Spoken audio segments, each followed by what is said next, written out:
Merci Madame la Présidente. Monsieur le Ministre, Madame la Présidente, Madame la Rapporteure, nous examinons aujourd'hui un projet de loi concernant le développement de la coopération bilatérale entre la France et l'Inde en matière de prévention et de lutte contre la consommation et le trafic illicite de stupéfiants et de médicaments frauduleux.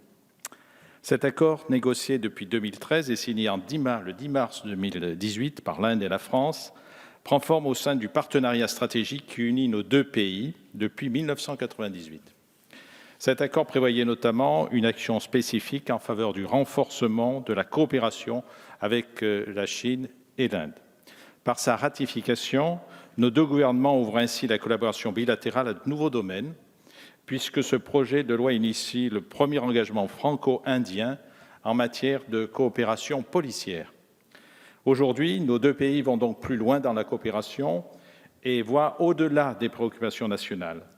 Cela donne un tour très concret au plan de mobilisation contre les addictions. En effet, la question des drogues est aujourd'hui une question mondiale qui touche l'ensemble des pays. La France et l'Inde n'échappent pas, bien évidemment, à cette tendance et qui renvoie, hélas, aussi à bien des problématiques sanitaires, économiques et sécuritaires. Depuis plusieurs années déjà, nos deux pays font face à une augmentation de la consommation, de la production et du trafic de stupéfiants, des substances psychotropes et de précurseurs chimiques, mais aussi à un accroissement des délits connexes.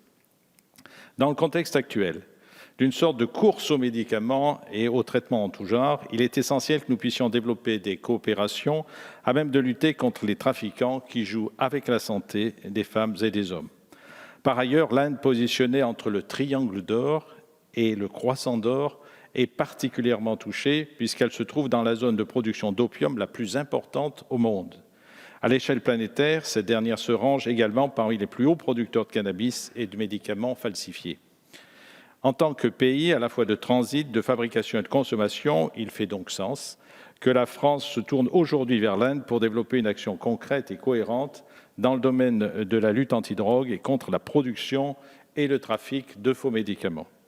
Par ailleurs, rappelons que cet accord est relativement important pour nos deux pays, puisqu'il participe, dans un cadre plus global, à la lutte contre la criminalité organisée et contre le financement du terrorisme au niveau mondial. Nous ne devons pas négliger non plus le phénomène de tourisme de la drogue. Cet accord permettra de faciliter la mise en œuvre des procédures prévues par nos droits respectifs lors d'arrestations de ressortissants français. Mon groupe et moi-même soutenons donc ce projet de loi qui atteste de la volonté conjointe de nos deux pays pour lutter contre la consommation et le trafic illicite de stupéfiants, de substances psychotropes, de précurseurs chimiques et saluons le pas important qu'il constitue dans le rapprochement entre nos deux États. Merci. Merci beaucoup, chers collègues.